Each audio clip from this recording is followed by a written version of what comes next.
For those of you that maybe jump in late, just know that this is being recorded. I'd like to thank you for taking the time out of your day today to learn more about some of the legislation that will impact businesses. We know there's a lot of moving parts to all of this, and so including proper compliance, dates of implementation, and the potential fines that you could face. So we're really thankful for Dunlap and Seeger for taking their time to share their knowledge and expertise with all of us. As during the height of the pandemic, we want to make you well aware that the Chamber is going to work hard to help educate and prepare you for what's to come, because there's a lot of things that are going to come your way in the next months and year. Before I pass things off to John and Greg with Dunlap, I want to just kind of go over a little housekeeping. If you want to ask some questions as we kind of plug along, shoot them in that little Q&A section, and we'll watch those. Myself and the Dunlap team will kind of pay attention to those, and we'll ask them as we're going through the presentation. So, and again, this is being recorded, so be aware of that as well. So if you need to jump out and you want the recording, we will post that after the presentation is done. So again, thank you, Greg and John, for joining us this morning, and I will pass things off to you.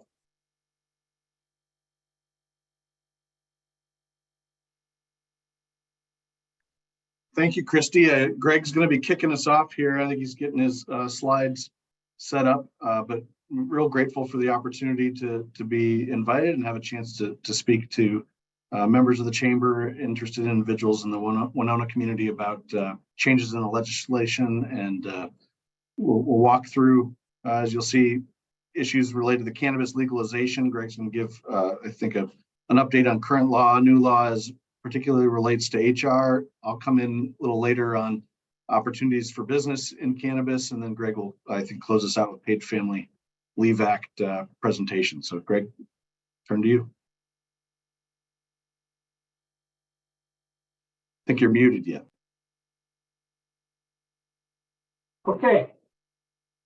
Morning, everyone. As Christy indicated, I'm Greg Griffiths from Dunlap Seeger. I'm an employment law lawyer. Most of what I do every day is work with employers, people like you, and the main objective with a lot of that is compliance, which basically means doing the best we can to keep people out of trouble. Been doing this a long time, and I've seen a lot, and so I'm going to try to share some of that with you today. And so what I'm going to do at the first part of the presentation here is I'm going to update you on the impact of cannabis legalization in Minnesota on the workplace. And then, like John said, he's going to kick in after that, talking about the business side of things. And then it's going to shift back to me, and I'm going to talk about what's been happening at the legislature and to cover some of the modifications to parental leave, nursing and others, paid second full time, to make sure we're all up to speed and what's expected of you with those things. So, first point is, right now, marijuana is still illegal as of today under Minnesota law and federal. And what is legal right now are these low dose hemp-based products, and you see those now gummies and drinks, sometimes in a plastic bottles and cans. And then, of course, medical cannabis is legal in Minnesota and mixing content. And people that are on the medical cannabis program are exempted from some employment-related testing, unless it appears that they're under the influence of something. So that's where the law stands now. And because of that, as of today still, you can have your drug-free workplaces, you can enforce your drug-free workplace policies, and you can take employment action against employees who you think they're under the influence. And the sub-bullet point I have on this slide where I say focus on the performance. You're going to hear me talk about that quite a bit here today. And the point I'm making here is whether cannabis is legal or not, if somebody appears to be under the influence of something at work, that is fair game. And so whether you think they're on marijuana, some other drug or alcohol, you can still take action. And whether you do that just by setting the point for the day or doing aggressive discipline or what have you, that's fair game right now in the current law, and that's going to remain fair game even going forward. And then, of course, drug testing is still legal. And you can test for cannabis as of right now as well. But you have to make sure if you do any testing at all, you are complying with the stringent requirements for testing as set out in Minnesota statute. So, for example, you have to, give people the opportunity to go get their assessment and follow through with that. And finally, federal DOT requirements are in place right now and will remain. So if any of you are mandated to test under federal law because of DOT testing requirements, that's going to stay, even when cannabis is legal. So don't be afraid to continue to follow DOT requirements and back it. So what about the new law? What does that mean? Well, starting on August 1, 2023, recreational cannabis is going to be legal for people 21. Interestingly, it's still going to be illegal under federal law. But as we've seen in other states that have legalized cannabis, the federal government is really not interested in enforcing this. So I don't think that's really going to be an issue. That means people can have up to 2 pounds of cannabis at their home at a given time, and they can transport up to 2 ounces while in public. And those of you that are familiar with these things, that's a lot. 2 pounds is a lot of cannabis. 2 ounces is a lot to be carting around, but that's what's going to be legal in law. They can grow up to 8 flowering plants with no more being mature at any single residence unless they've got a license. And John's going to get into licensure treatment. The other interesting thing is that the law creates a framework to license businesses to cultivate, manufacture, and sell. And John's going to get into that too, talking about sort of the business. And my last point on this slide, I've already touched on this, but there's going to be no impact on federal DOT requirements. So if those of you, if you've got your truck drivers, other people that you're mandating to test, that is not going to change. And you have to make sure that you continue to test those folks as required under the existing DOT. Say, Greg, just a couple folks are commenting. The audio is a little muffled from time to time. I don't know if leaning in will help. I've been trying to figure out exactly when it trails off, but just bear that in mind a little bit.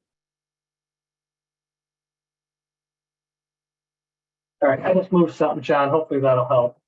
Chime in and let me know if it continues to be an issue. That's better. Okay.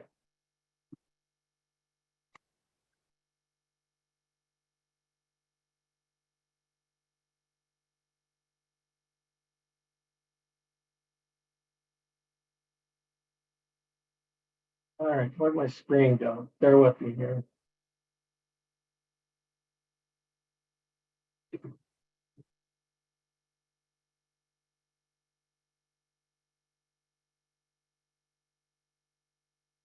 All right.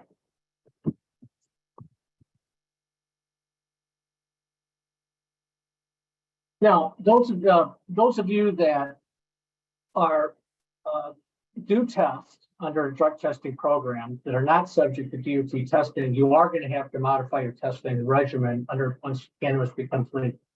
So you're not going to be able to test do pre-employment screening for cannabis. So this is going to require you to modify your testing policies and testing processes. So you can still test for drugs, you can still do your pre-employment screening, but you can't take cannabis into account as part of your pre-employment screening process. So make sure that you address that in your testing. And what this also brings up is what we call here in Minnesota the Consumption of Lawful Products Act. And what that law says is that employers can't discriminate against employees for their non-work use of alcohol and tobacco products. So if someone that uses tobacco, uses alcohol, you can't take that into consideration. And now the law is going to add cannabis to that list. And that means that you can't take cannabis use into account in terms of an applicant for employment or one of your current employees. So practically speaking, if someone applies for a job and one of your current employees comes to you and said, hey, just so you know, that person's a big user of marijuana, watch out. You can't take that into account in terms of whether you're going to hire that person or not. And the same thing is true with the current employee. If you've got a current employee that's known to be a cannabis user, that's not something that you're allowed to take into account in terms of your employment. So watch out for the consumption of lawful products act modification. Now, shifting to some basic questions, and this is one that I've been asked a lot. Can employees use cannabis at work? No, short answer is no. This is just like alcohol. People can't come to work under the influence of alcohol. They can't come to work under the influence of cannabis. And so if you've got somebody that you suspect is going out to their car during a break and they're coming back under the influence, that is absolutely fair game for you, whether it's cannabis, whether it's alcohol or other drugs.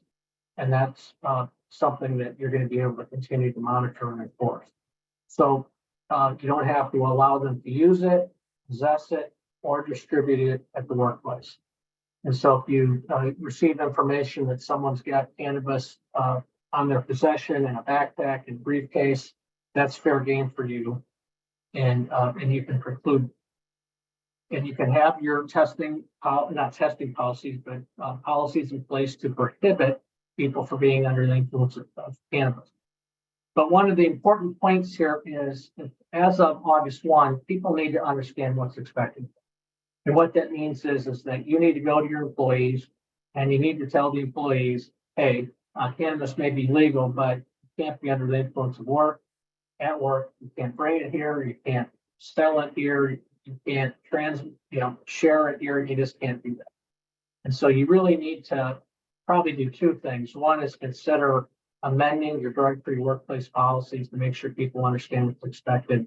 And two, just make sure you announce the expectation to employees so they know what's expected. Can they be disciplined for use of cannabis at work? You bet. You can enforce that just like you could alcohol. And I mentioned earlier about focusing on the performance. You should focus on the performance. You should make sure that your managers and supervisors are trained so they know what's expected of them. And the definition basically means that, and this is on the second or third point on the slide, the employee does not possess the clearness of intellect and control they would otherwise have. And it really doesn't matter if it's alcohol, if it's drugs, if it's cannabis, if the person didn't get enough sleep the night before, they're really hungover, whatever the work situation is, if they are not fit to work, you do not have to let them work. And that means you can send them home, you can subject them to progressive discipline, however you want to approach it. But you just need to make sure employees understand what's expected of them. And if you have rules or policies you need to enforce or modify, you need to make that very clear. Can cannabis be used in public places or at your location? A short answer is no. Adults can only use cannabis for recreational purposes in certain locations. Public use is limited to certain businesses or events that are licensed for that. And smoking cannabis is prohibited in public places. And so any of you that have a public place, for example, if you own a hotel, you can regulate where people can use cannabis. And so you can basically tell people you cannot use cannabis, in certain locations. You can tell that to your employees. If you're a private employer, you get to regulate. I have a business that I was communicating with this morning that has people reside there on occasion for certain reasons. And, they ask, can I prevent people from smoking weed in the smoking area outside? The short answer is, yeah, you're a private establishment. You get to make the rules. Can you test for cannabis? And I'm going to give a great lawyer answer. It depends on the circumstances. Pre-employment screening, the answer is no, not for cannabis, unless it's required by federal law or other regulations. So typically, DOT testing requirement. But can you test somebody using reasonable suspicion testing? And the short answer is yes, you can. And there's also certain occupations that are exempted and you can do pre-employment screening for. And one exception is people in safety sensitive positions. And the other is a whole series of occupations, and they're listed at the bottom of the slide. Peace officers, firefighters, positions requiring face-to-face care, educators, trainers, people that assess children or vulnerable adults, healthcare patients, all those kind of positions are exempted. And so if you so choose, and you have a testing policy in place, you can do your pre-employment screening. In some cases, you can do random testing if they're safety sensitive positions. But otherwise, if they're not in those positions, you can't test for pre-employment screening. Now, what does safety sensitive means? It means a job, including any supervisor or management position in which an impairment could threaten the health or safety of the person. So practically speaking, what does that mean? Anybody who works around machinery, anybody that operates a motor vehicle. And I saw that question just pop up about what about someone who operates a machine? Is that safety sensitive? And the short answer is yes. That's a classic example of a safety sensitive position. So any kind of machinery, dangerous equipment, things of that nature.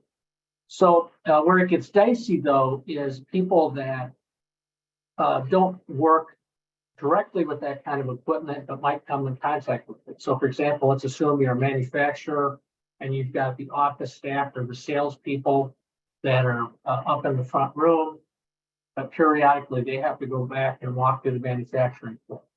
My argument would be under this definition that those people are still potentially in safety sensitive jobs, because if they're under the influence of something, they could still come in contact with dangerous equipment, walking back into the back to talk to somebody in production. So it's a closer question, but I think that could also fall under safety sensitive. But the easier ones are operators of equipment, machines, or people that drive motor vehicles. And that would certainly fall under safety. Now, reasonable suspicion testing is a little bit different. As of August 1, if you have your policy in place, you can still test for cannabis. And it depends on if you have a reasonable suspicion that they violate a work rule regarding the use, possession, or sale, or they have sustained an injury, or they have an accident, or it just appears that they're under the influence of something. And I've used that phrase before, and there it is again, focus on the performance. So you just have to look at what somebody's condition and determine if you think that you should test based for reasonable suspicion of being under the influence. But remember, you can only do this if you have a written testing policy in place that complies with Minnesota law. And that statute was very particular as to what needs to be in it. So if you're going to test, make sure you have the right policy in place. What about random testing? If you have DOT requirements, obviously, random testing applies. Or alternatively, if you've got people in those safety sensitive positions, you can conduct random. If you have a testing policy in place again, and if you have that testing policy in place, that typically requires the company that you retain to do the testing, they typically handle the random for you. So you know who to send out for the random testing. I've been asked this question, are you required to test? And the short answer is no. If there's no federal requirement or state law that requires you to test people, you don't have to, and the legalization of cannabis is not going to have any impact. Your policies need revisions, most likely yes. Number one, I think you clearly need to communicate to your employees what your expectations are with respect to cannabis. And if you're going to adopt a policy that says no possession at work, no use at work, no being under the influence at work, you really should announce that to your employees. If you have an employee handbook, you really ought to make that part of your drug-free workplace policy. If you do have your drug-free workplace policies in place, make sure that the wording is appropriate and that you revise them to clarify the impact of the new law. And finally, any of you that do have testing policies in place, you need to modify those so people understand that you're not testing for cannabis at the front end. And someone asked me the other day, do we have to go to our testing provider and change the process? because they typically have panels where they test for certain different items in there. And the short answer is no. You don't have to modify that. The difference is that if it comes back positive for cannabis, you can't consider that. And if you hire somebody that, and can certainly communicate to them what your expectations are, that they can't be in influence. Questions on that first part?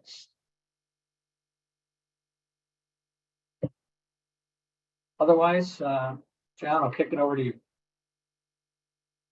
Thanks, Greg. And I think, as questions have come in, a couple there in that first section, absolutely. Thoughts pop in. We'll do our best to keep an eye on that related to all these sections and any points that come up, but absolutely look forward to questions. I will share my screen and see if we can get going. I imagine you can see that first slide, Greg.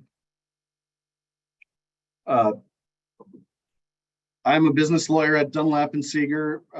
Mentioned earlier, real grateful for the chance to present to you this morning. I will be speaking to the new business of recreational marijuana in the state of Minnesota. I've thought of this presentation as something that would be a bit fascinating to put into a time capsule. I think it's foolish to pretend that anybody has any real sense as to where this is going for business, for the state, as we get over the August 1st legalization date this summer. There are, I think, a couple of peculiarities or interesting themes, twists that perhaps make the Minnesota recreational marijuana bill absolutely unique to itself. I think might in some respects call those lessons learned, as we're the 23rd state in the union to adopt a recreational marijuana legislation. They may just be, Minnesota thinking about it in its own Minnesota kind of way. We'll talk about a little bit of that, but who knows where this really is going over the next 5-10 years. Certainly we have some history of looking at Colorado, Washington over the last 10 years to see how that's impacted those states. And I'll, in this presentation, I think, talk to the taxation, talk to the licensure, a little bit about what the funding appears to be and where those funds how they might come back to our local governments and our communities. But I certainly don't sit here with any kind of clairvoyance about where it's going. Just going to give you the information that the state's put out as best as I can get out of it. Being that this is a new law, a natural and important first question is, well, how are we going to pay for this in the state? And I'll dig into this throughout the presentation a bit, but out of the gates, the state has set aside about a net $80 million cost in expenditures to the state. I think the budget, frankly, as it appears over each of the next couple fiscal years per year, is about $120 million in cost to the state. But there may be some other sources of funding. So I think state dollars, they're suggesting there's $79 million that the state will have to spend in setting up a couple different components. Initially, being that we're in 2023 and not even into that fiscal year 24-25 budget yet, they've allocated and earmarked $10 million, presumably out of some other funds they were able to find for work to get this rolling. And $6.7 million is allocated to Bureau of Criminal Apprehension, the BCA, and to our district courts, as there's an expungement component in the new statute. You're going to see, if you haven't already, I think the media for various counties has been interested in getting the county attorney perspective on that component and how our courts are going to address that requirement of the legislation. But the $6.7 million amounts to about $90,000 per county in this first year, which I think we'll be hearing more about. The other part of that $10 million is going to formation of the Office of Cannabis Management between now and August 1st in terms of startup costs for that Office of Cannabis Management, OCM. So you've heard of DEED, you've heard of the DNR, and welcome to your new agency, Minnesota's new agency, much like any of the other state agencies. Now we've got the Office of Cannabis Management. If there's any takeaway from what I can tell you this morning, is that you should go look at that link, the cannabis.state.mn.us. There's information there for the general public, for business, for employers.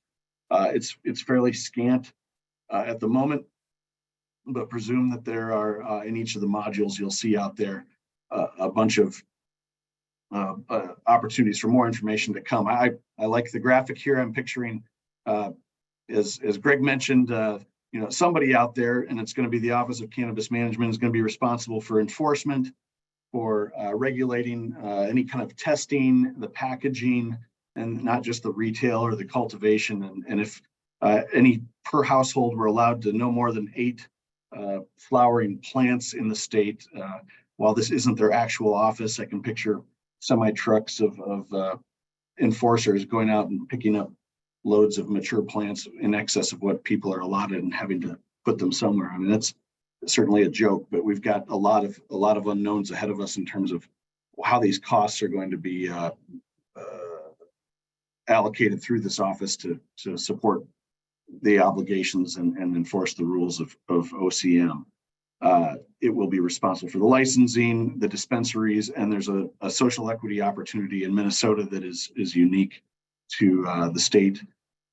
So a point I make on the slide here that is at least, I think, analogous to what we've seen in the alcohol regulatory scheme is that there is a prohibition and will be more rules out there preventing, big business, if you will, from vertically integrating around recreational marijuana in the state. You won't be, and there's not clarity in the rules yet, but presume that nobody would be able to be both a grower, a retailer, and a business like a tap room or something where you could go in and have on-site consumption. So there's going to be quite a bit of prohibition around vertical integration of businesses, more to be seen around that.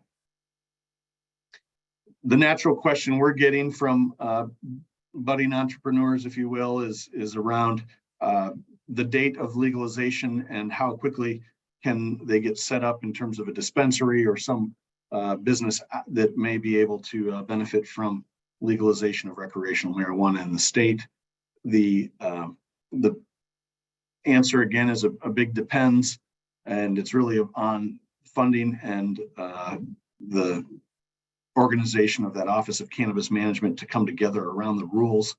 I think it's reasonable to presume that the medical cannabis that's been in the state now almost 10 years has brought a lot of experience to the folks that are going to be in this office and working, and they're going to bring a lot of that over to the recreational side. But there's a whole bunch of new components to this law that are going to require a lot of different rules to be created. They are suggesting that it's 12 to 18 months at a minimum before licensure is such that someone could be issued a license and open their business. So we're thinking January or later of 2025 before you're going to see any sorts of cannabis related businesses opening on Main Street in any of our communities. If you do go out to that website I mentioned at cannabis.state.mn.us, something I found quite interesting, but again, analogous to our alcohol regulation in the state, there are right now 16 discrete license categories that have been created for the growers, the cultivators, the retailers. They've got micro businesses, mezzo businesses, terms I've not seen before and don't know yet as to how these will be defined or what they could even look like. But alongside that are application fees, which range from $250 to $10,000, $5,000, depending on if you're a manufacturer, grower, or again, something equivalent to a tap room, as these things are developed in the next, over the next 12 to 18 months. Certainly more will come out on the nature of those licenses. I think the rules, a curious thing to keep an eye on is the note here. Earlier versions of the bill attempted to ensure that Minnesotans and only Minnesotans, or 75% of businesses that were in the business of recreational marijuana, were owned and controlled by Minnesotans. That came out of the ultimate bill, but there are still themes in the law that suggest a real intention of keeping control of these businesses local and within our communities. A big component is there's a social equity component that I'll speak to in just a moment that is required of the as a large category on the license application that anyone's to fill out.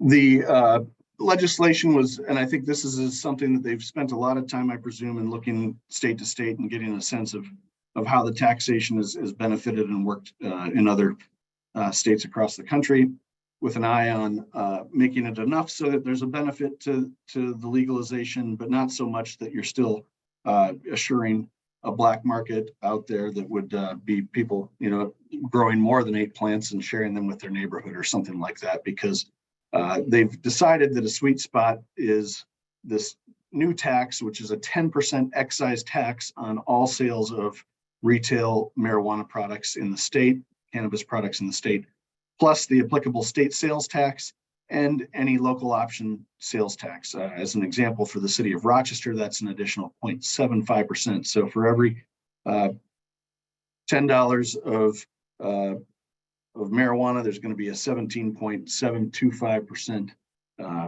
tax, or for every dollar, not just 10, but every dollar of sale, there'll be that applicable tax with the sale. That's anticipated in every biennium, just the 10% new excise tax to generate $120 million of new tax, plus an additional $75 million from the applicable state sales tax or local option taxes that would be generated from the sales, a couple $100 million. And that's early projections for the next, I'll say 2 cycles, 24-25 and 26-27. From there, allegedly scales up at the cost of what? I don't know. Again, time capsule, we'd look back and who knows how this impacts competition in other sorts of, if it impacts alcohol sales in communities or other businesses that we have, sure where these discretionary dollars come from, but a lot of anticipation from the tax to be generated.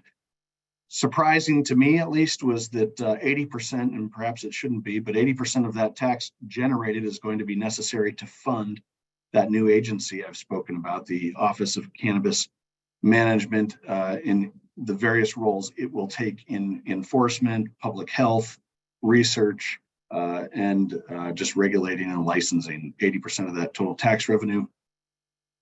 The remaining 20% allocated to go back to local governments.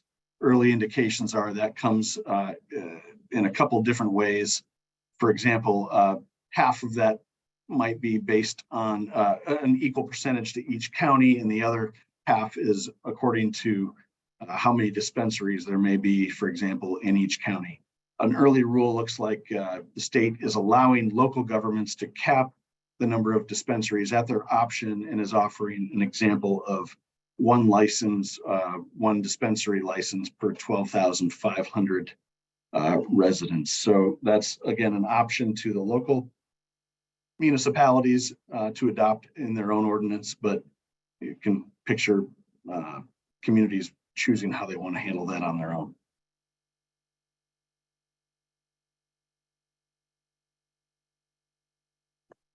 Trying to get to my next slide. I mentioned a moment, so that Office of Cannabis Management is going to have the licensing and enforcement division. There's also going to be a public health division.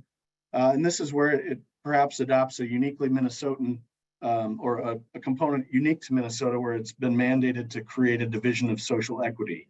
And the real aim of this law, there's a couple things, I think the next slide will speak to the expungements, but is to ensure that the local communities aren't, that we aren't immediately decriminalizing something that has impacted particular communities in our state, and also locking those communities out from the opportunities in business that might be created by this new legalization. So communities that have been disproportionately impacted by marijuana, the marijuana prohibition, are intended to benefit from these new opportunities in industry.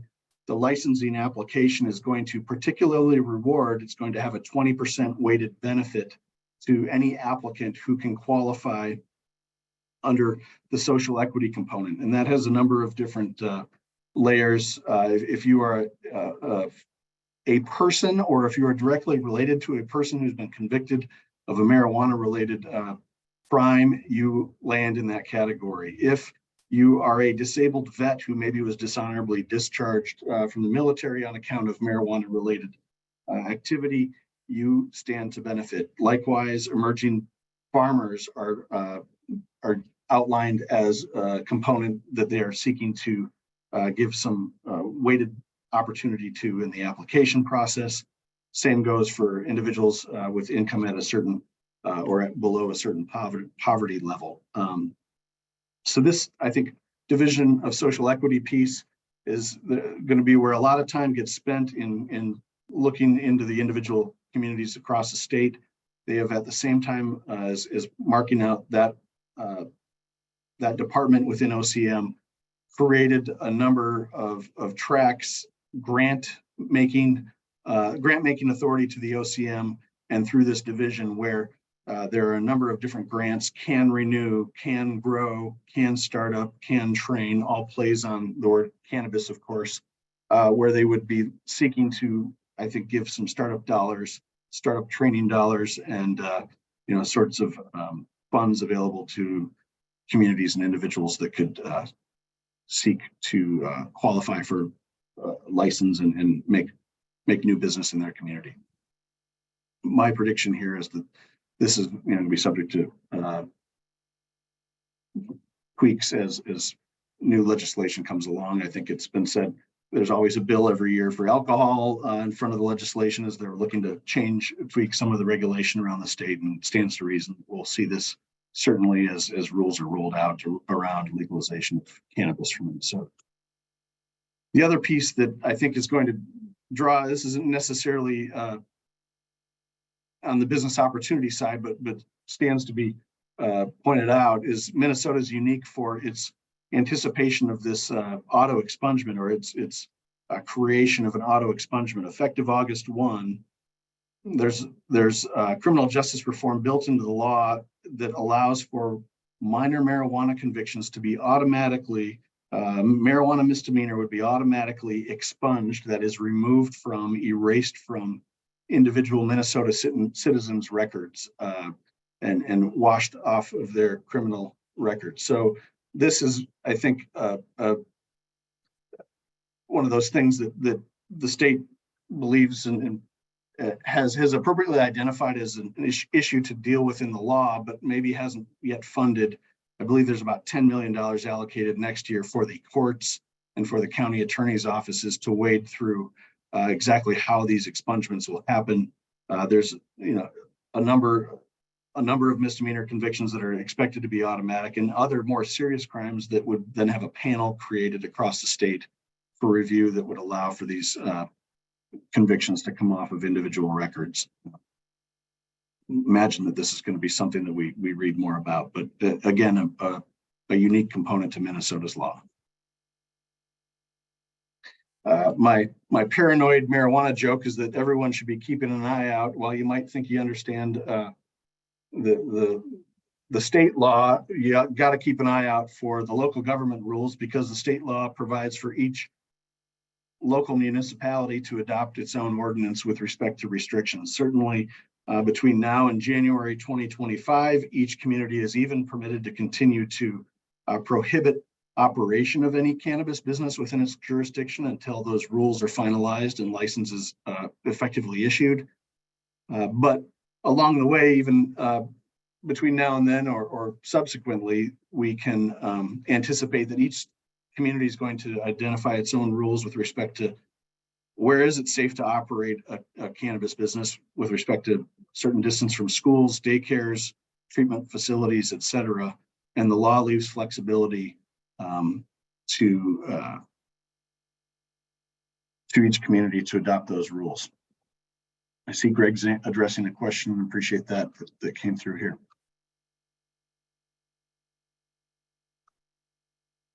I mentioned at the outset that there was about 80 million allocated for or budgeted for these expenses related to the new legislation. Initially, 40 million of that is just to the OCM 24-25 for its implementation of the rules I've talked about. Another big thing that came through the legislation is Minnesota's interest, and this is, I think, perhaps we'd see this other states, but the pundits certainly, I think, identified it as being a component of the Minnesota law that's a little interesting, is a huge emphasis on public health education and public health research, looking into which communities and how communities are affected by the use, how individuals are affected by the use, and really digging into public health research through the University of Minnesota level. There's quite a bit of money allocated to the University of Minnesota for that type of research. The other big buckets of dollars are, as I mentioned earlier, to the criminal reform and expungements. I expect that number to have to increase given the burden that is being put on the court system to address long history of marijuana prohibition in the state. And the question that came through was, well, when are we going to have a test or some answer as to threshold level of cannabis to determine whether someone's under the influence? And there's a lot of money that's being allocated on the public safety side of that to perhaps address that question a little more clearly, to try to help develop roadside or other instant level of tests that could be helpful to law enforcement or to employers. But that money is what's coming out of the bill. I've been, I think, thinking through where does this leave for the entrepreneurs in the bunch, and what for Minnesotans could we expect for new businesses to show up on the horizon? Just mentioned a couple things here. Certainly we'll see a lot more. I'm sure we'll all be surprised at the types of businesses that might be introduced to our communities in the state. But Minnesota stands to reason among the most beautiful states in the country, probably likely to draw new visitors who are coming for marijuana related tourism. I mean, Winona County itself stands out in this state with all of its natural resources to likely be a community that absolutely would, I think, draw in that type of new business. Think about Southeast Minnesota in particular. We've got, with the University of Winona, the science medicine here in Olmsted County, there's a lot of opportunity, again, even to the threshold test question that was raised in the chat. Somebody out there with the manufacturing capacity and capabilities in your community and the science and research really seems like, because the state's putting an emphasis there, we should be thinking about businesses that could identify opportunity at the state and national level for some of that research. So be real fascinating to watch where this goes. And I'm glad to address any other questions, but I don't have any other information to share on these points, just given kind of the rundown on what we have seen out of that legislation from the state to date.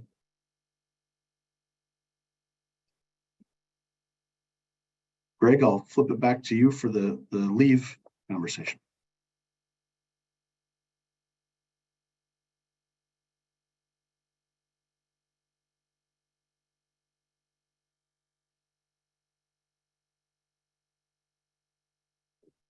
All right, you got the slide there, John? I do.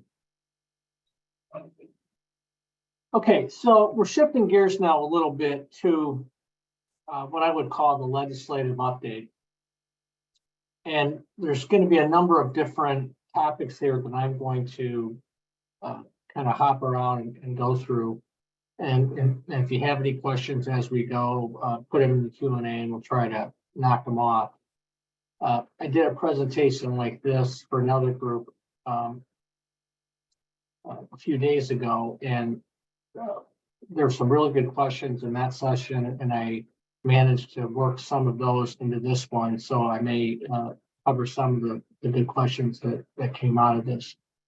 And one of the interesting things to me is after the elections, when we no longer had divided government in Minnesota, I told some folks I work with, look out if you employ people, because there's a whole laundry list of stuff that could be coming at us, and that's really what ended up happening.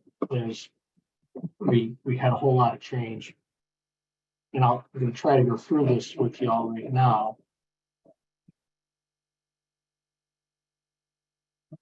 Once I get my cursor to move, and I can advance the slides, there we go. So the first one I'm going to touch on is the Minnesota Parental Leave Act. So as of right now, in June, only larger employers have to provide 12 weeks of unpaid parental leave. And larger is defined as 21 or more employers. And so those larger employers have to provide qualified employees with 12 weeks of unpaid parental leave. And that can be both parents of the child get the leave. So whether it's maternal or paternal leave. But there was two qualifying conditions. One is the employee had worked for you for the preceding 12 months. And two, they had to be at least half-time employees. So assuming that was the case, they get their 12 weeks of unpaid leave. So the Parental Leave Act has been amended, and starting on July 1, there's 3 changes. One is it applies to all employers in Minnesota, not just larger employers. So if you've got 1 or more employees, you're obligated to provide employees with 12 weeks of unpaid leave. And I've had a few inquiries on this from some really small businesses, and the question kind of goes like this: Greg, I only have 2 employees. I can't have one of them not here for 3 months. What am I going to do? And my answer is, well, you better start planning and then plan ahead. It's going to happen because the law says it applies to every employer, and every employee gets the benefit. The second change is that 1 year of eligibility requirement has been eliminated, and it really starts on day 1. So as soon as an employee starts working for you, they arguably qualify for the 12 weeks of unpaid leave. And so, for example, if you hire someone and they tell you, hey, just so you know, my partner and I, or my spouse and I are having a baby in 3 months, they get to 12 weeks, or it could even be sooner, hypothetically. So it applies to all employees, and there is no elimination period. And the second piece is the half-time requirements also. So even very part-time employees qualify for the unpaid leave. And so you just got to be really careful that you understand that beginning on July 1, everybody that works for you is going to be eligible for the 12 weeks of unpaid leave. And the final change is the last one on this slide, which includes a guaranteed reinstatement. And so that means that the person gets their job back. And the definition is similar to that in the FMLA, where it's same or similar. So you can't retaliate against somebody for taking parental leave, and you have to return them to their same or similar job, or you could be in violation of the law. And the law doesn't say the exact same job, but similar job. And so you just got to be careful that it doesn't appear that you're taking it out on the employee if you don't put them in the exact same job when they come back from their leave. So applies to everyone. And then the final takeaway on parental leave is you're going to have to modify your policies. And so if you got an employee handbook, or you have a poster that addresses parental leave, you have to make sure that you make the modifications so that all employees understand that they get parental leave. And then you just have to make sure that you comply with that policy. Another big change that we've all read a lot about is paid sick and safe leave. And what is sick leave? Well, we all, I think, understand what that means. If an employee needs time away from work because they're ill, that's sick leave. And safe leave is leave that's typically associated with domestic violence, for example, when someone needs a time away for safety reasons. So if in either of those two categories, starting on January 1, at the commencement of employment, employees earn 1 hour of sick and safe leave for each 30 hours work, up to 48 hours on leave.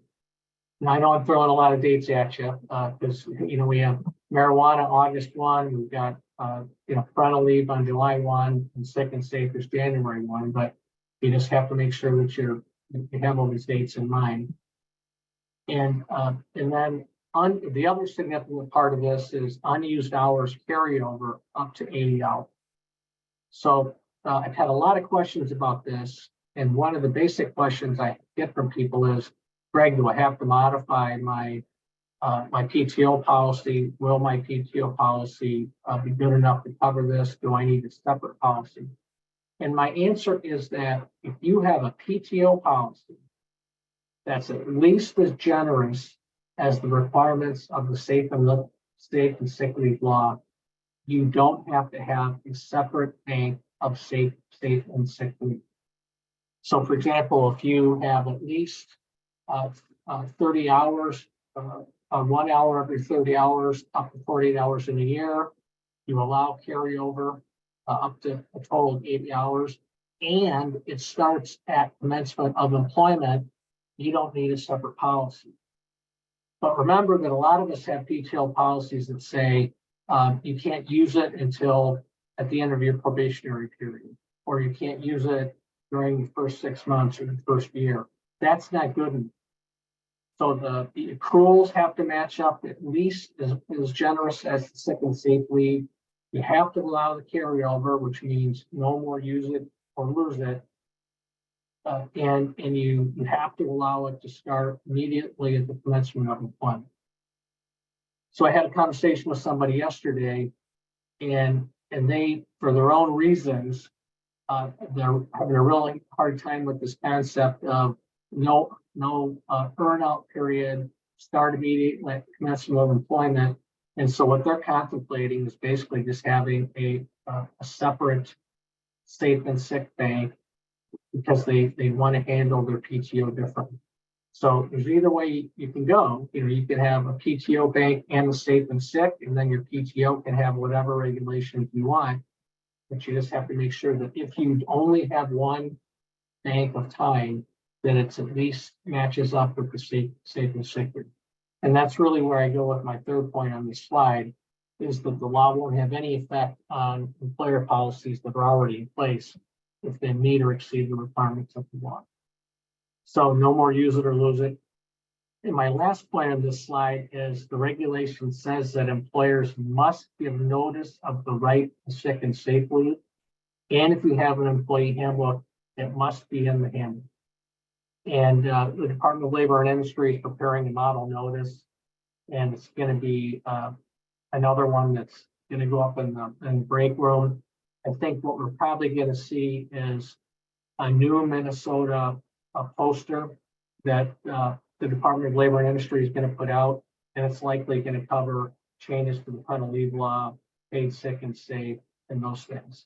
So I'm sure the marketers are going to be sending everybody emails about buying the new poster, but remember, you really don't have to buy the new poster. Those are all available online for free. You just have to find them and download. I expect that model notice is going to be coming up pretty soon.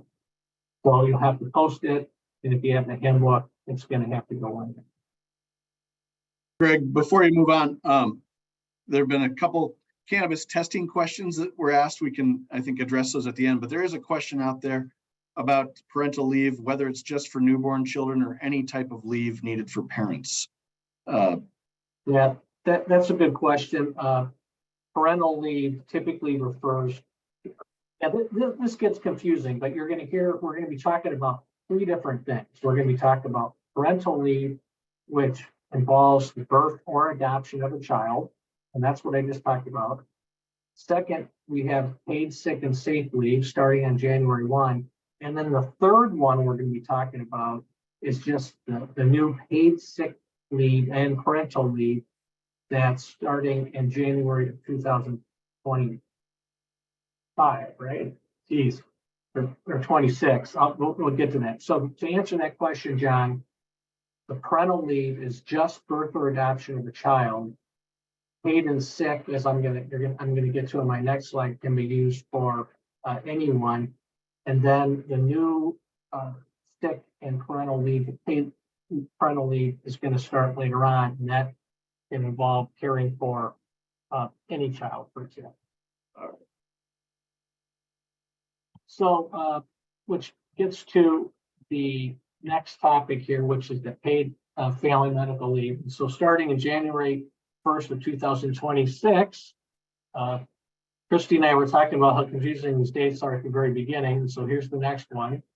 All employees get paid family and medical leave. And so what I'm going to do in the next few slides is I'm going to talk about what these types of leave are, how it gets funded, and I'll give you some definitions. So first point is this applies to all employees. So again, we have, if you employ one person, they get the paid family and medical leave. And the second point is there's a wide variety of types of leave. And the first one is medical leave to address the employee's own serious health conditions, including pregnancy.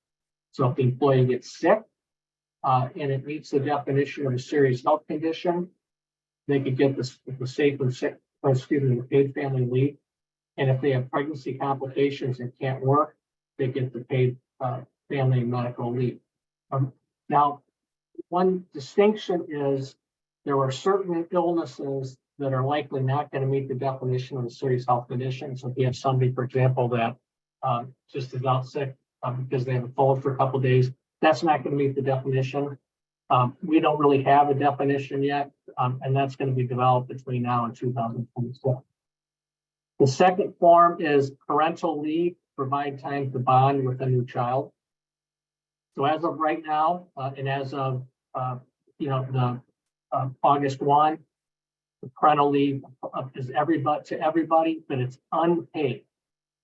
Whereas on January 1 of 26, the parental leave to bond with a new child, whether birth or adoption, is going to be paid leave.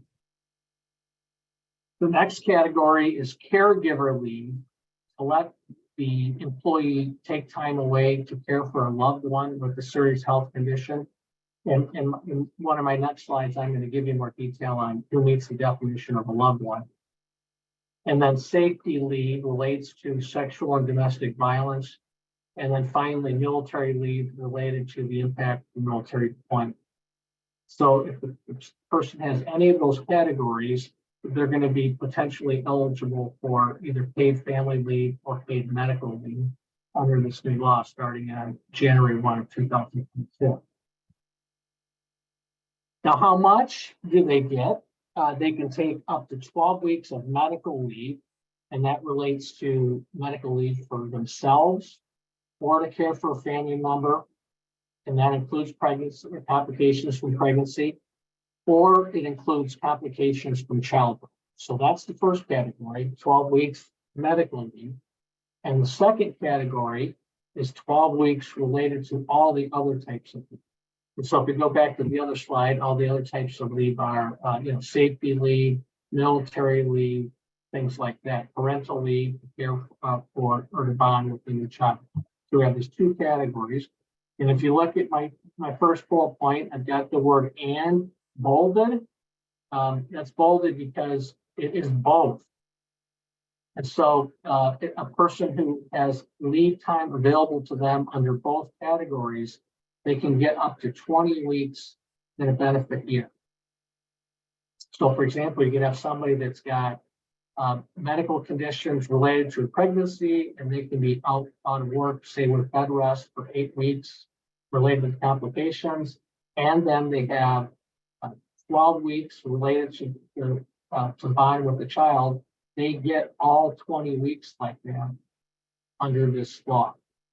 So if someone, for example, has 12 weeks of complications from pregnancy, they would then only have 8 weeks left of paid time related to time to bond with that child. So even if you're a really small employer and you have 1 or 2 employees, they still have the problem with someone being gone literally up to 12 weeks. So it's a real challenge. Now, family member is defined as a spouse or domestic partner, child, parent, sibling, grandchild, grandparent, as well as relationships by marriage, meaning in-laws. So anybody in those categories, the people can take the paid leave to care for those people. And another interesting wrinkle is that it also includes an additional relationship. So if an employee has a relationship with someone, which creates an expectation that the employee would care for the individual, regardless of whether they live together, they can take the paid time. So maybe that means that they're responsible for caring for the elderly neighbor next door that might fall into.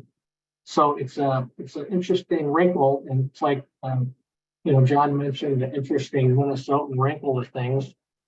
Here we go with the interesting Minnesota wrinkle, which makes this a really broad group of people that people can go through. Now, my last point on the slide, I added this one based on a question I had in an earlier presentation, and I double checked this. And the employer can require the leave to run concurrently with FMLA. So right now, those of you that have 50 or more employees, you're under the FMLA, and you can have rules that say your PTO runs concurrently with FMLA. And that's going to be similar to this law, is you can run the different leaves to run concurrently. So it's not FMLA and all these other paid leaves. You can have FMLA if it applies, run concurrently. Now, this is another practice point, though, is once we kind of get to this point, we make sure your policies need to reflect what your rules are going to be. And so you have to make sure your policies are amended to address these issues. Can I pause for just a second, Greg? This, for those that have leave already that they offer their employees, there's a question that says, if an employer already provides paid leave, can an employee collect from the employer and the state? My understanding is that the employer's leave no longer applies unless it supersedes the amount of leave the state offers. So the leave that a company provides is basically moot if it's less than what this state paid family and medical leave is, correct? Correct. And the one thing that we don't know yet, but I'm quite certain will end up happening, is there's not going to be the ability to double dip. You're not going to qualify for paid family medical leave if you're getting paid leave from an employer. And I'm not sure, as we're sitting here right now, I'm still uncertain on how all this is going to work together.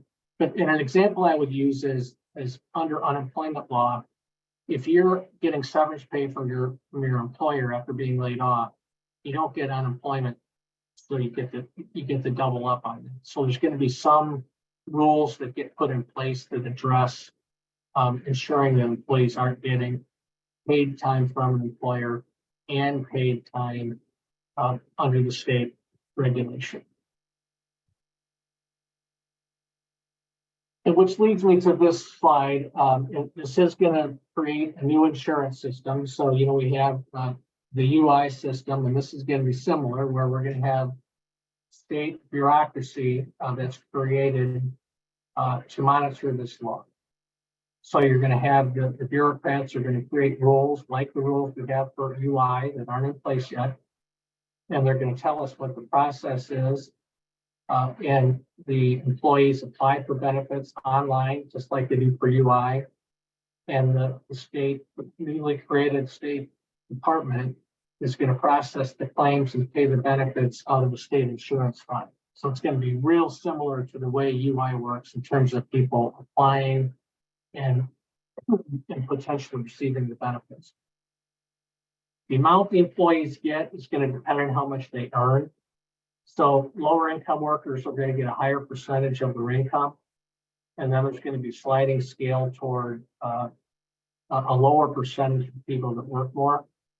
And then the overall benefit is going to be capped at 100% of Minnesota's average weekly wage at that time.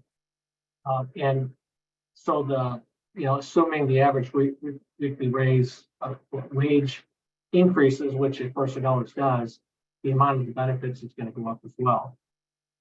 Which leads me to the funding source, and there's been a lot of conversation about this, but there's been an initial contribution from the state general fund, some of this leftover money that the state had, rather than, give tax refunds or whatever, a big chunk of it went to fund this program. And then there's going to be an ongoing payroll deduction that's split evenly between the employers and the employees. So starting on January 1, the rate is set at 0.7%, meaning that there's a split and the employers and employees each contribute 0.35 of income up to the maximum subject to contributions based on the number that's set for Social Security. And can I interject one more time? Yep. For this 0.7% where it's split between employers and employees, that's a choice that an employer can make, that they can attribute half of that to the employee, but if they choose not to, they can incur the full 0.7%. And I think some of the concern is businesses that begin to do that, there's going to be some competition, and it might be that businesses will choose not to so that they can retain employees. But the choice becomes the employer's choice if they want to pass along half of that to the employee, correct? That's correct. And you make a really good point. We in southeastern Minnesota, we continue to have a really tight job market. And I'll use Olmsted County where we are, for example, because, Mayo is a big vacuum cleaner for employees. And so employers like Dunlap Seeger, we work really hard to try to come up with ways to be competitive with Mayo. So if an employer like Mayo decides that it's going to pay the whole 0.7%, that's going to put a lot of pressure on other employers to do the same thing. And the same thing will happen in Winona too, where if Fastenal or one of the other big employers or Winona Health or whoever or the county or whatever decide, hey, we're going to pick this up because we think it's going to help us hire people, that's going to put an awful lot of pressure on other employers to pick them up as well. So it's a challenging question. The other challenge, of course, it's going to be adjusted every year, and we all know what that means. What that means is that they probably didn't put enough funding in at the front end, and potentially they're going to find they don't have enough money, which means the tax is going to go up. And it's my understanding that they're going to do their first actuarial analysis starting in November of this year, 2023. So this could get potentially expensive real fast, which is something that we'll all be paying attention to. And let's just cross our fingers and hope that it doesn't turn into a really expensive problem for Minnesota employers. And my last point on this slide is smaller employers, those that employ fewer than 30 people, will have some reduced amount. I don't know what that reduced amount is. I haven't seen that. And that's probably going to be dictated by what some of these actuarial analysis end up showing. There's a few questions, and I think I can answer them, but I just want to touch base. So if an employee has banked PTO, a business cannot force them to use that before they collect paid family medical leave, because paid family medical leave is an application process through the state, and ultimately the employee doesn't really have to involve the employer in this process. If they apply and the state approves it, it's approved. Is that correct? And an employer has no choice they cannot deny it for any reason. It's all through the state. That's correct. Now, where it gets so for example, where if however, an employee is collecting paid time off from the employer, my expectation is the state is gonna deny the application for paid leave. But you're right that the employer is completely out of the picture. If someone applies for paid family medical leave, the state determines whether somebody's eligible. And the only reason the state would deny it if it's not qualifying, number one, or if the employer has a leave plan that is greater than this 20-week leave program. Correct. And that's one of the things that we're gonna have to see fleshed out in the regulations when they're developed in terms of what's the impact on an employer paid leave plan that's more generous. So typically the employer leave plan is more generous in terms of how much it pays, because usually the employer leave plans pay 100% until you burn through the bank. And say you're the employee, and you think, well, geez, I've got 6 weeks of employer paid leave paying me 100%. Why don't I use that first, and then I'll apply for the state leave if I still need it. I think that's probably how it's going to work. But if an employee does not want to burn through their PTO, and they go to the state plan, there's nothing the employer can do to keep that employee from getting the paid medical leave. Well, and PTO would technically be for vacation or any other, under most employers. Right. Another question, I'm going to guess that this question relates to the sick and safe time. So the 1 hour for every 30 hours worked up to 80 hours total carryover. If an employee leaves or is dismissed, is the employer required to pay out that unused sick leave, including any carryover? I know earlier in the bill process, they were required to. I don't know how that shook out. So, my understanding is it is not required to be paid out. And if I'm wrong, I'll look it up, Christy, and I'll let you know, and you can zap out an email. Perfect, thank you.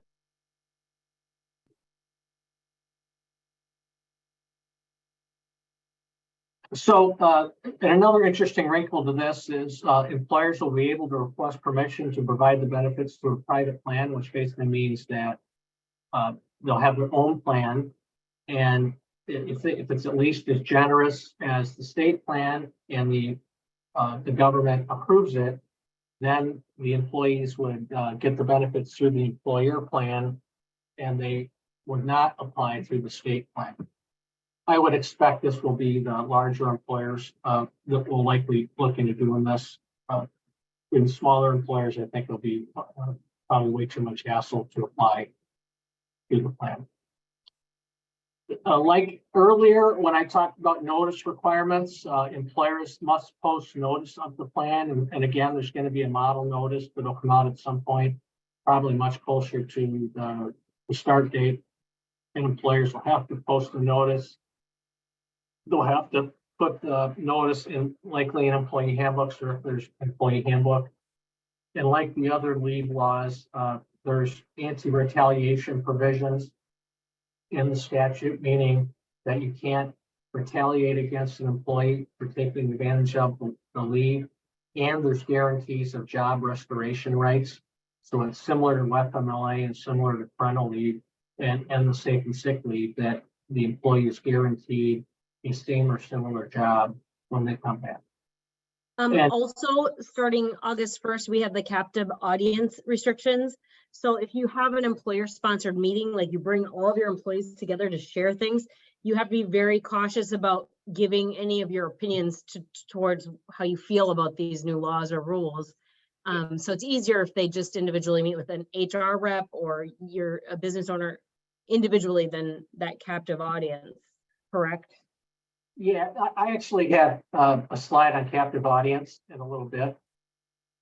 And I'll talk about that, but the short answer is, Christy, you're allowed to have employee meetings to talk about regular employee policy issues. What you can't talk about is union busting, religious issues, or political issues. So you can have employee meetings to talk about things like government plans and government programs like this. Another change is the nursing mothers statute. So the current law says that employers have to provide time to nursing mothers to express milk for 1 year after birth of the child. And the current statute requires a private space with a power outlet other than bathroom. Starting July 1, it's no longer limited to the first 12 months after birth of the child. So if you have a mother that wants to express milk beyond 1 year, You have to allow that. The second change is employers can no longer deny these breaks. There was formerly a provision that said that employers could deny the breaks if they unduly disrupted the employer operations. That requirement is eliminated on July 1. So nursing mothers get their break time and the employer can't not let them take it because it would unduly disrupt the employer operations. So if you've got somebody that's working in an assembly operation or manufacturing facility, it could create challenges for supervisors because they can't deny time to a mother to express milk under the statute because it would interfere with their operations. There's also been an expansion of the law that requires pregnancy accommodations. And under the current law, there were certain accommodations that are automatic, and typically they're bathroom breaks or lifting restrictions with an employee who's pregnant, and you're not allowed to require them to have a doctor's note.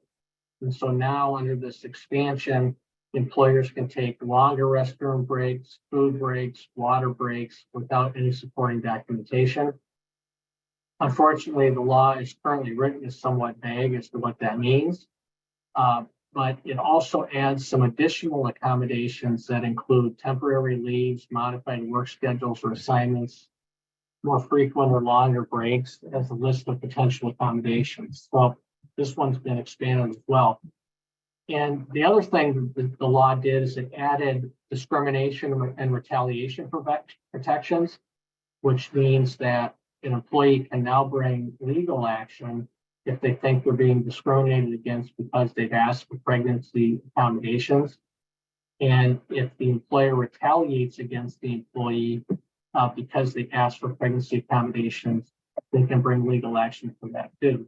So there was a fewer teeth under the old law, but under the new law, there's now teeth to it, and employees can bring legal action in the event they think they're being subjected to some discrimination.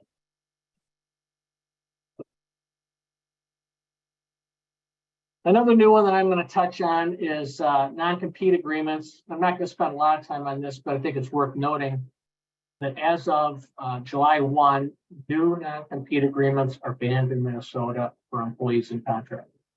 So this means that anybody that is employed as of July 1 and does not have an existing non-compete, it's out the window. Non-competes are no longer valid for those people.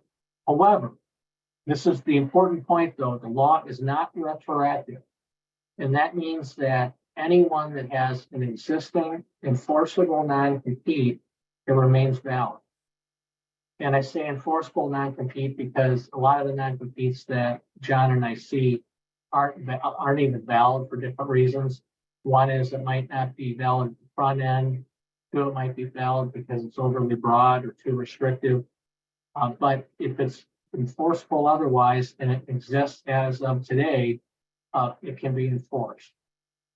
Another exception is that if there's a non-compete that's associated with the sale or dissolution of the business, those can be valid as well. And we see those a lot. So for example, if someone's coming in to buy a business, they're going to make sure that the seller of the business can't open a business across the street and compete with them and take all their customers. And so those kind of non-competes are going to be valid. And the same thing is true with the dissolution of a business. So if the dissolution of a business is dissolved and the owners go their separate ways, there can be non-competes that come out of those both as well. Another interesting wrinkle to this is that employers are not allowed to use choice of law provisions from other states. And what that means is that an employer can't have a Minnesota employee sign a non-compete based on Wisconsin law where non-competes are still enforceable. And what this really means is that employees in the state of Minnesota are not subject to new non-competes after July 1, no matter where the employer is based, and no matter what law the employer attempts to enforce on that employee. Confidentiality provisions, though, are still valid. Non-disclosure agreements are still valid, which means, you're allowed to tell your employees they can't use your confidential information. Those things remain valid. And another wrinkle is that non-solicitation agreements are still valid, and that comes in two forms. One is you can contract where employees won't try to solicit your employees away. And so where it gets a little dicier, though, is if you try to put a contract in place that says an employee won't solicit your customers and won't serve those customers, then you're much more likely to violate the law, because saying that they can't serve those customers arguably is a form of non-competition. I think we're going to see those to be held invalid as well. Greg, a question that showed up back when you're talking about the Leave Act and those changes, but really relates much to the non-compete issues, is for employers in Winona, especially, they likely have potentially offices Minnesota and Wisconsin, employees living in both, or Wisconsin. How any advice on how they ought to handle non-competes to the extent that they have employees in Wisconsin, or the Leave Act issues for Wisconsin employees? Sure, I'll touch on both. First, I'll talk about the non-compete. So let's assume you're an employer and you're based in La Crosse, and you have employees that live in Minnesota, and you have employees that live in Wisconsin. In theory, the Wisconsin employees are, well, maybe I should give a little more detailed answer. Let's assume you're based in La Crosse and you have a 100-mile circle, and you say your employees can't compete with you within 100 miles. Well, if you've got an employee that lives in Wisconsin, based on that Wisconsin non-compete, that is likely going to be unenforceable with respect to those people who live in Wisconsin.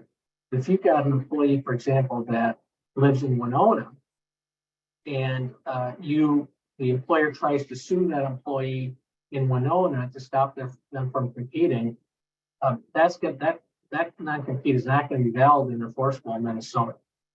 So it's for a community like Winona that has a border and people live on both sides of it, that's going to be rather interesting. But another example would be if you're a Winona employer and you have your employees sign non-competes, and you've got employees that live in Wisconsin, in my opinion, that non-compete is still going to be invalid because it's based on a Minnesota company. So that's going to have to be shaken out a little bit in the law, but I think that's the reality of how that's going to turn out. Now, it's a little bit different with respect to the Minnesota leave laws.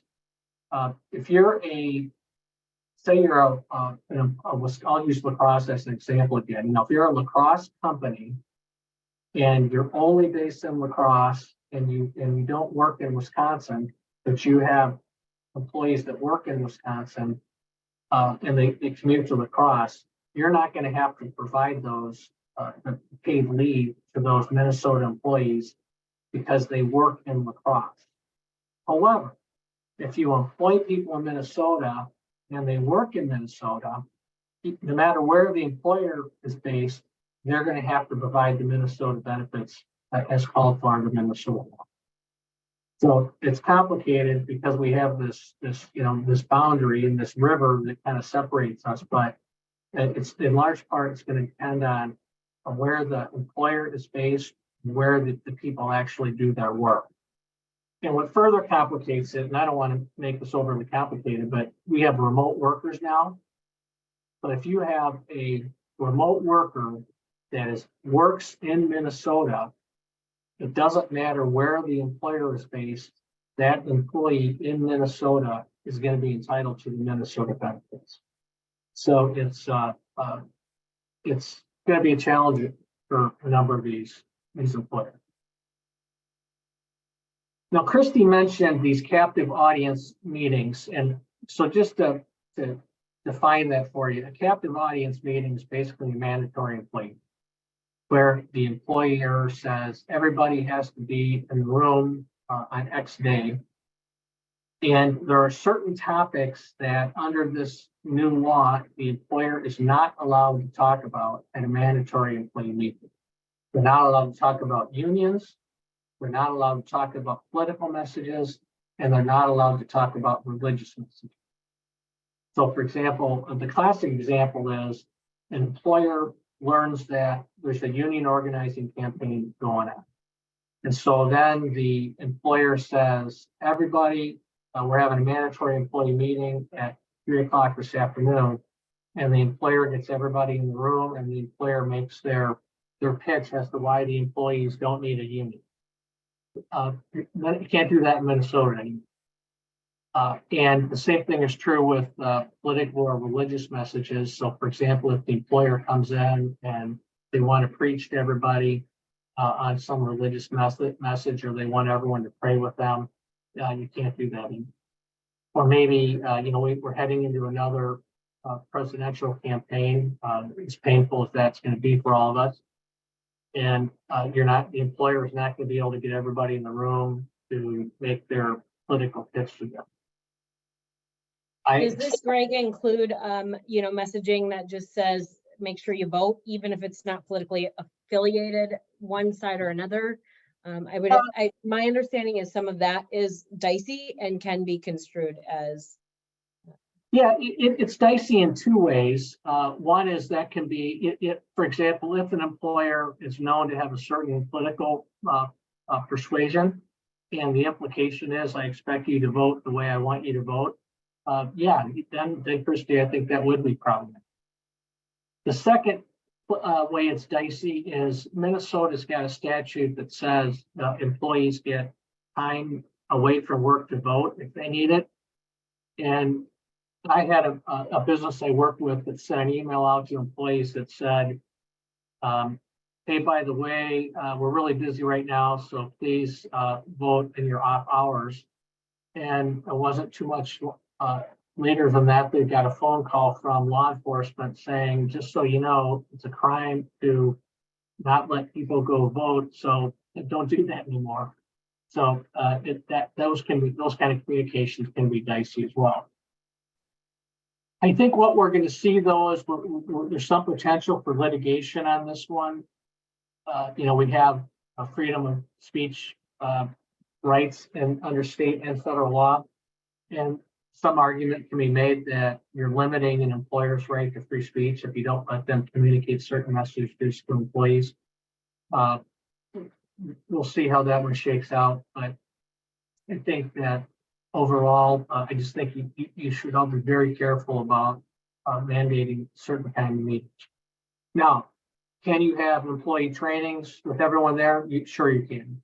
And if you get everybody in the room to talk about these Minnesota law changes in terms of paid leave, parental leave, sick and safe time, yeah, you can have those kind of meetings, but you just have to stay away from union, political, and religious messages. Another thing just to remind people about is the Crown Act. This one's been around for a few months now. I think the governor signed it in early February. But there's been an amendment to the Minnesota Human Rights Act, and the definition of race now includes traits associated with race, including but not limited to hair texture and hairstyles such as braids, locks, and twists. So what's this mean? So let's assume you have someone and they come in when they apply for a job and they've got long hair and it's braided and locked or twisted, and you don't like it and you don't want to hire that person for that reason. You can't do under this new definition, and you're subject to racial discrimination. Now, there are some exceptions if it's based on health and safety. So, for example, if you've got safety reasons and you require people to have the hair pulled back or under some kind of hair covering for safety reasons, you're still permitted to do that. But you just have to make sure that you don't discriminate against people based on race because of their hairstyle. Another interesting wrinkle that was built into these legislative changes is we have the wage disclosure law that precludes employers from not letting people talk about wages. Well, they built a new wrinkle into that statute, and employers are now not allowed to ask applicants about their salary history. So if you're interviewing somebody for a job, you can ask them, for example, what their salary expectations are, but you're not allowed to ask them how much money they earned in prior places of employment. So if you're the HR person doing the interviewing, you got to stay away from this one. If you've got supervisors and managers that participate in interviews, they have to make sure that they do not ask about employee pay history. However, there's nothing that prevents an employee from sharing past compensation with you if they're looking for an increase in compensation from the new employer. So just make sure that you don't push into past employee history, or you can be walking into a violation of this statute.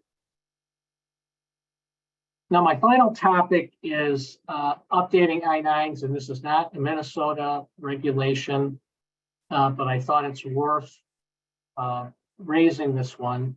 The ICE recently put out an update that said that because the public health emergency related to the pandemic is ending, the requirement or the exception that allowed you to have remote employees get their documentation approved remotely, that's now out the window. And so as of July 31, you're no longer going to be able to do that. And then you're going to have a 30-day grace period to review all that documentation and validate. So remember that, so by August 31, you're going to have to physically inspect all the original documentation that you approved remotely. And then you're going to have to make changes to the document. And so there's that box there's the additional information box on page 2. You're going to have to add additional information to that box. And what you need to put in there is a description of the documents that were physically examined, the date of the examination, and who did the examination. So if you get everybody back in the workplace, this is easy. And so any of them that you approved remotely, you just make sure people bring them in, you look at them. But if you've got remote employees all over the place, this is going to be a headache. Because there is no exception right now, and you are going to have to physically examine all of those. And so what I would suggest is if you've got people that live far away, you need to think about some strategy that you can have them bring their documentation, maybe have an employee meeting at, the home base in Winona or whatever. But think about how you're going to do that if you've got I-9s that are completed remotely. And what this really means is identify the I-9s, figure out how you're going to do it, who's going to do it, and make sure you get that done.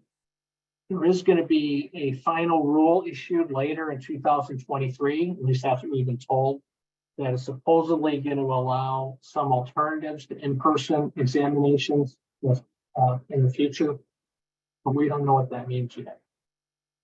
Now, someone asked me this question yesterday, and so I added this 4th point on the slide. So Minnesota is now issuing undocumented workers' driver's licenses. And I was asked the impact on that with respect to I-9s. And if you remember with the I-9 documentation, you've got A, B, and C for the types of documents.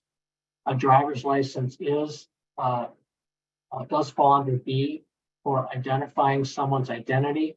But remember that does not prove somebody's lawfully able to work. And so if they give you a driver's license for an ID, you still need the documents in section C, which is the documentation such as a social security card that demonstrates somebody's lawfully able to work. So remember that you can't be relying exclusively on driver's licenses anymore.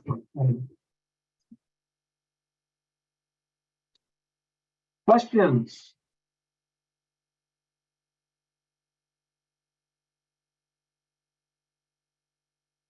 Okay, I saw somebody raised it.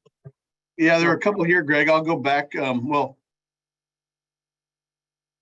question about circulating some verbiage to add to handbooks. I don't know what's been developed yet, relative to any of the updates that you've mentioned here today, but you've seen anything yet? I have not developed any particular language yet, but certainly that's going to be something we'll be doing. Then there was a question about intermittent leave still an option through the Paid Family Medical Leave Act. Yeah, so the FMLA allows intermittent leave, and intermittent leave means they may need time off periodically when their condition flares up. That is still going to be the case. It's going to be really interesting to see how or if intermittent leave is handled with paid sick leave. I don't know how that's going to go, but that's going to be potential. But as of right now, anybody that qualifies for FMLA still qualifies for FMLA. Also, one other question, as far as, well, obviously we know that the actuarial study for the family leave, paid family leave is happening this fall. So likely there could be some adjustment in what that payroll tax looks like. I highly suspect that's going to be the case, but the payroll tax starts to be drawn according to the current law in January 1 of 2025, is it? And then 2026 is when employees can take advantage of it, or is it vice versa? Employees can start taking advantage of it on January 1 of 26. I thought they were both on January 1 of 26, but you could be right, Christy. The payroll tax could start on at 25. I thought it was 26. And, if you give me a minute here, I might be able to check something.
Benefit payments and payroll tax both go into effect January 1 of 26.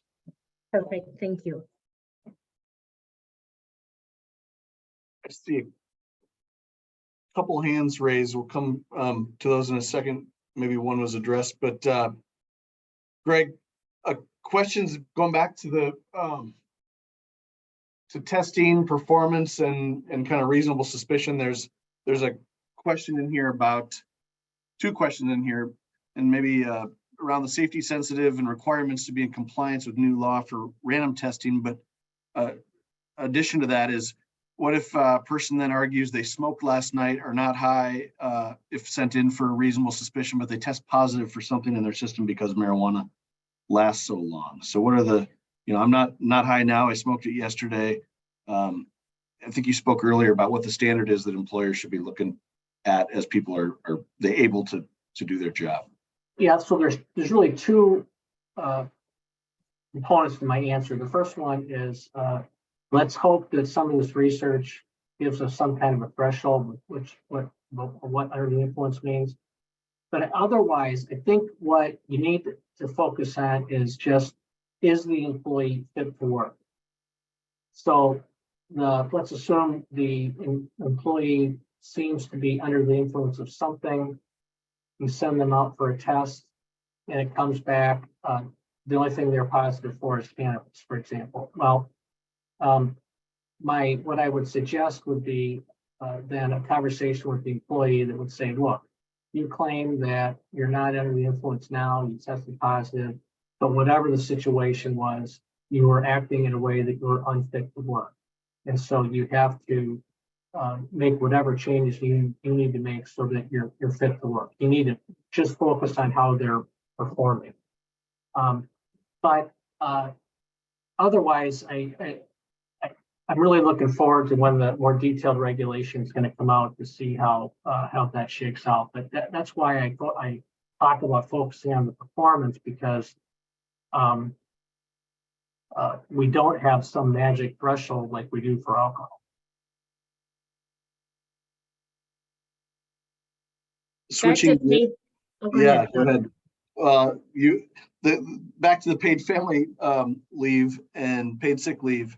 Question about what rate to use for paid sick leave for employees working on commission, guaranteed base or some average earnings, or how to calculate that contribution amount. That's a great question. I'm not sure how what the statute says. My gut is you just use an average, and there's probably a look back period. I see there's a participant, John, who's raised a hand, and we find a way for that question to get asked.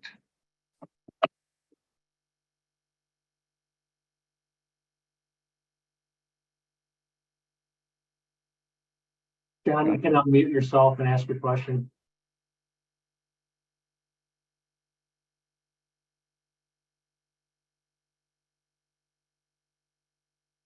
Christy, is there a function where we can unmute John? I've allowed him to ask. He has to unmute it. So, John, if you have a question, there you go.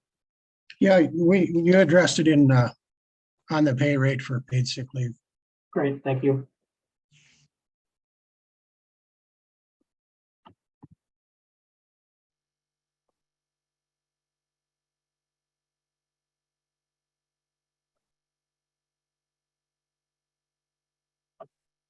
Thank you for the opportunity to present this morning. Actually, thanks to Greg for carrying the lion's share of the updates in Minnesota. But we sure glad for a chance to speak to you at the Chamber of Winona. Christy, thanks for the invitation, and to your members for participating. We're glad to follow up. If anyone has other questions, we can. I think this will be posted and recorded, and you can find us through the Chamber's website. Perfect. Thank you guys so much for taking the time to do this. And for those of you that have had some concerns about how do we manage all this stuff as it goes forward, we will have a spot on our website where we'll start posting some of this. We do have a full timeline of all the dates when things are sort of shaken out. So as those amend and adapt, we'll put those there, and some of the finer laws as they kind of those little one-pagers, we'll try to get some notes on there for you guys to kind of stay abreast of what's happening. As things change, maybe we'll lean on the Dunlap team to come back and do this again. I think probably shortly after the first of the year, when that actuarial study is done, we might have to do some updates on paid leave. But thank you so much for your time, John and Greg. We really appreciate it. You're welcome. Thanks all.